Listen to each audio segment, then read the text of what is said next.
Здравствуйте, подписчики и гости моего канала. Хочу сделать сегодня вот такое видео. Какие у меня колоды рабочие, с которыми я работаю. Ну, правда, конечно, в офисе здесь у меня не все колоды, но с какими-то вас ознакомлю, потому что вот меня в комментарии попросили сделать видео на эту тему. Итак, начну с таких мягких колод и скажу, почему именно эти колоды я выбрала. Ну и вот начинаем, значит. Первая колода, она на отношения, то есть она раскрывает отношения человека, его чувства, его желания, как он, как он себя будет вести, хочет вести, да, то есть его именно желание человека, да, в вашу сторону, то есть сексуальный подтекст здесь. И она и называется «Магия наслаждений». Вот такая рубашка, вот так вот она выглядит. Поближе покажу. Здесь вот они такие вот откровенные картинки. Довольно откровенная колода, но она очень мягкая. Это колода светлая. То есть она хорошо показывает человеческие желания. Люблю ее, но редко пользуюсь, потому что, эта колода, она редко мне когда нужна, потому что и без нее много можно по другим колодам рассказать. Она такая более специфическая. Вот. Еще, значит, одна из таких моих рабочих колод, светлых. Это Таро 78 дверей, вот ее рубашка. Вот так вот она выглядит. Она сделана более так осовремененно, то есть она как бы показывает реалии современной жизни. Тут кто-то сидит в интернете, то есть и люди вот здесь вот. То есть она такая современная колода.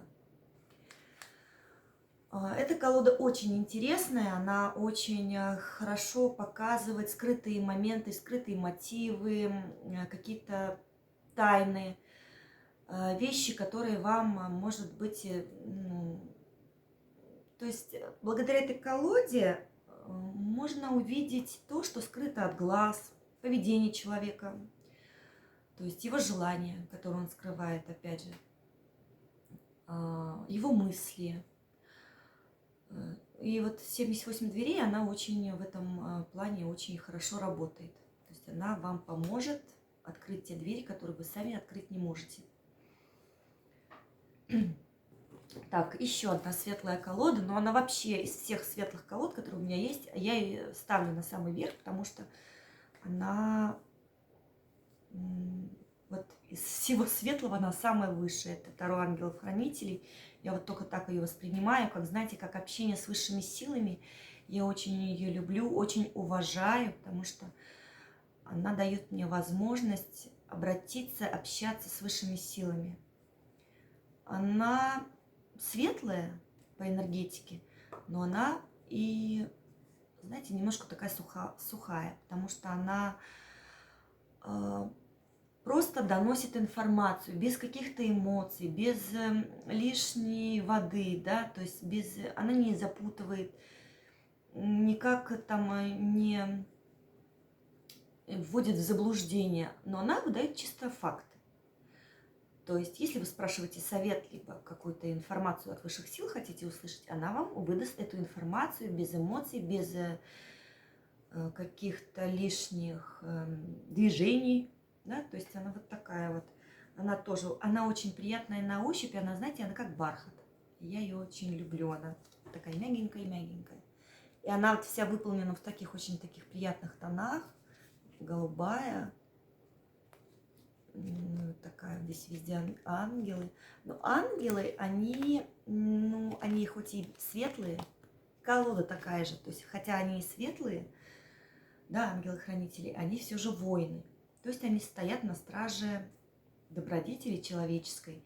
И когда вы что-то спрашиваете у этой колоды, она вам будет выдавать чисто вот сухо факты, без эмоций. Потому что ангелы бесполые, и они не имеют эмоций. Вот. Так, это светлые колоды. Есть колоды, которые я, как бы для себя, я решила, что они, как и я, они светлые и темные, да. То есть я работаю с темными и со светлыми, Я вообще считаю, что магия, она одна. Нету белой магии, черной магии. Магия одна, а просто как ей пользоваться. То есть я темные ритуалы могу на пользу человеку сделать. И светлые ритуалы точно так же можно сделать во вред другому человеку. Если вот магии касаться, сейчас чуть от карты отойду, так как я магию воспринимаю просто как одно целое, для меня нет темного или светлого, то есть она такая, какая она есть. И как ты ее используешь, так она, значит, и будет действовать. Используешь добро, для добра, она будет белой. Используешь для вреда человеку, она будет темной. Я за то, я и работаю так, я никогда не делаю человеку, не приношу вред намеренно. Я делаю обратный какой-то ритуал, да, то есть если человек сделал кому-то что-то плохое, я сделаю так, чтобы это плохое к нему вернулось. Но вернулось оно не единожды, как он сделал, а в несколько раз больше. Так, чтобы человек больше никогда такие вещи не делал. То есть вот это моя такая тактика, боевая, можно сказать. То есть я за то, чтобы, если человек делает какие-то вещи сознательно, должен понимать, что обратный эффект обычно во много раз больше. Вот, и вот у меня есть две колоды, которые не темные и не светлые, они и такие, и такие. Так, расскажу вот о новой колоде. Это колода языческое Таро. Такая рубашка красивая, здесь такая фиолетовая она вся. И вот так вот она выглядит. Это Таро создано американской ведьмой. Таро еще называется Таро черной и белой магии. Оно показывает и такие какие-то аспекты повседневные, то есть работа, там, семья, жизнь, здоровье и прочее. И магического плана тоже Таро очень хорошо раскрывает, очень все хорошо показывает. Поэтому я не могу отнести ее ни к светлым, ни к темным. Она и такая, и такая. То есть она... у нее и энергия, когда ее держишь в руках, она разная. Вот. Так, еще одна такая колода. Но это вообще моя любимая колода. Я с ней всегда работаю. Я ее просто обожаю, ценю, уважаю и прочее. Это Таро Вице-Верса колода. Она очень красивая. Она вот одна из самых таких красивых колод. И мне нравится, что она безрамочная. Я очень люблю, когда колода полностью без рамки идет. И внизу вот только, обозначение. Чем она мне нравится, что, во-первых, она глянцевая, очень красивая. Здесь сами по себе очень красивые карты.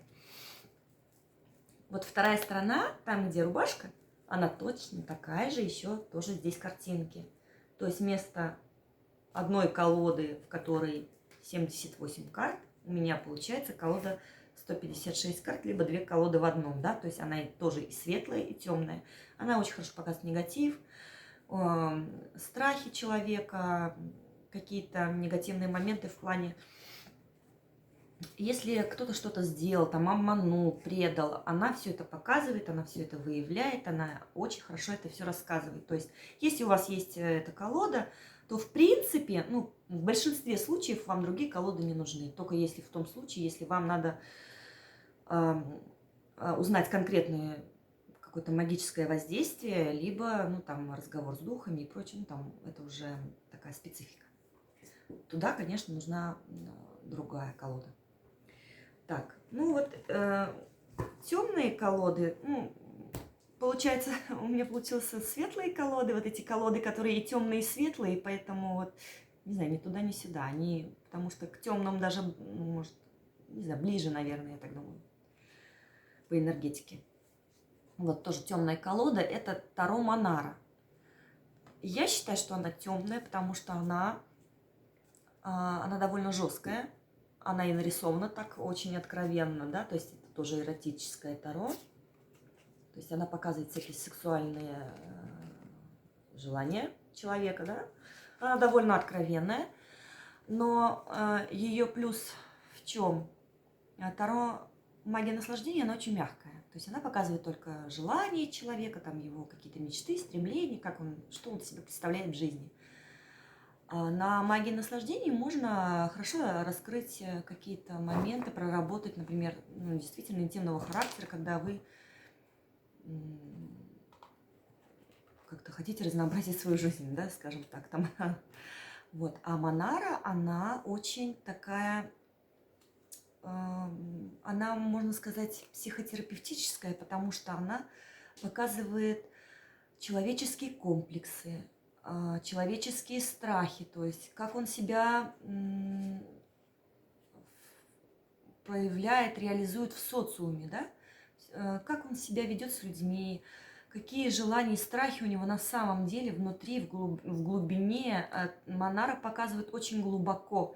Не поверхностные желания, которые сейчас, да, находятся у человека в душе, там, в голове. То есть она копает намного глубже, внутренние его стремления и желания, его страхи, его вот прям намерения, может, даже где-то, да. Она такая... И она показывает, кстати, и магические вещи тоже. То есть она довольно такая очень интересная в работе. Ну, несмотря, что это эротическое таро, но все же она больше такая вот психологическая. Она очень-очень-очень-очень хорошо работает вот с человеком. Но просто темные колоды, они довольно тяжелые для людей. Ну, мне с ними комфортно работать, с темными колодами, потому что темные колоды меня питают энергией, да, своей. Когда я с ними работаю, меня вот напитываюсь энергией, и информации очень много идет. А со светлыми колодами мне приходится энергии очень много отдавать. То есть темные меня питают, а светлые высасывают с меня энергию. Да? Как-то вот все не как у людей. Вот, поэтому я вот как-то больше люблю работать с темными. Но еще вот у меня есть такая колода, она очень красивая тоже. Это вот такая рубашка. Она называется «Дом с привидениями». Это тоже темная колода, она тоже красавица, она очень такая интересная, она очень так хорошо написана.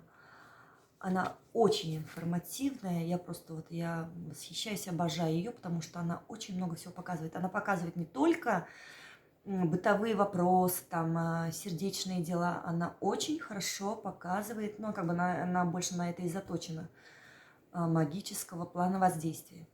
То есть порча с глаз, можно даже посмотреть, кто какой ритуал сделал, когда было сделано, чем было сделано, как это убрать. И она может даже рассказать, кто именно сделал. То есть она может описать внешность человека. Вот, поэтому вот для работы я ее использую довольно часто. Ну, я ее использую не только там, чтобы увидеть, что-то там кто-то сделал, да, я и так могу это увидеть. Просто она более конкретизирует, да, для меня. Она хороша вообще во всех сферах, в принципе.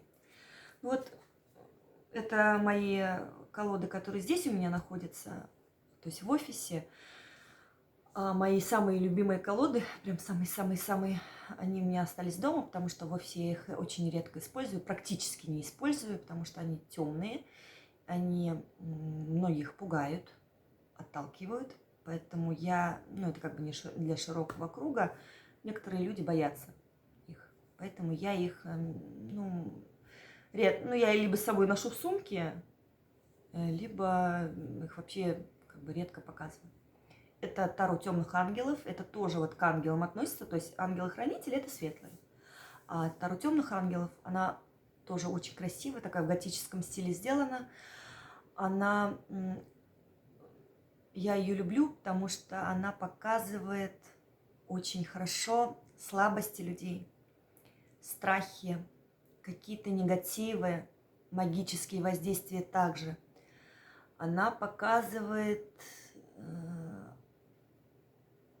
как можно из сложной, прям самой-самой сложной ситуации выбраться и что сделать, чтобы выйти на свет. потому что это темные ангелы, ангелы, которые упали с небес, но все-таки это ангелы грешные уже, поэтому у них очень много эмоций, очень много чувств. Если Таро ангелов-хранителей, они очень такие нейтральные, сухие, то вот темные ангелы, они прям, в них очень кипят эмоции, бурлят, у них бешеная энергетика. Я от них заряжаюсь просто фантастически и люблю их до безумия. Вот. И еще у меня есть тоже темная колода. Это колода называется «Черный гримуар». Тоже я ее люблю в работе, потому что она вообще и создана для того, чтобы показывать все плохое, все негативное, магические воздействия, страхи, болезни. Она все это прям вытаскивает на поверхность. Если светлые колоды, они очень мягко все это. Есть вообще, которые прям чуть не как перышко там по верху пройдутся, да, белые колоды, светлые. Мои светлые колоды, они все равно тоже такие с подковыркой, то есть непростые колоды. Вот. А гримуар, она прям вот вытаскивает с корнями вот это все нехорошее, что есть. И вот в такой, знаете, в такой форме, нелицеприятной, да, вот все, простите, говно, она все вытащит. И часто людям просто не хочется знать, да, и они боятся этого. Поэтому эта колода такая не для слабонервных. Она и написана так, в очень таких тонах. Вообще гримуар – это, одна из книг по магии, да. Их несколько, этих гримуаров.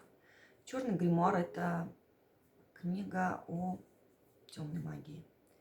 И поэтому она очень хорошо темную сторону жизни, магические воздействия, все это показывает. Вот. Ну и еще тоже есть колода, тоже моя любимая, в принципе. Мои любимые, они все дома. Она называется «Таро шаманов». Она тоже очень красивая, такая в зелено-голубых тонах сделана. Она как бы название само за себя говорит. Таро, через которое можно с духами общаться, да, с духами, с умершими душами. Она очень такая интересная. Она очень красивая, очень приятная. Тоже от нее энергетика, но, опять же, она тоже темная энергетика. Вот. Ну и вот как-то, в принципе, все о колодах. У меня тут еще много. Потом в следующем видео, может быть, я еще тоже их покажу. Но не со всеми, конечно, я работаю, потому что есть у меня очень мягкие колоды, которые просто я их не воспринимаю. Для меня такие колоды несущественные, потому что они, в принципе, почти не дают информации, либо это в такой очень легкой форме, поверхностной. Я такие вещи не воспринимаю. Я люблю, потому что как бы обращаются к тебе за помощью не так, чтобы ты просто что-то там сказал, да, мягенько что-то пропел, а за конкретной помощью, да, конкретного вопроса. Поэтому у меня колоды мои, они все такие очень с характером. Вот. И вот такое у меня было видео о моих колодах. Меня просили сделать его.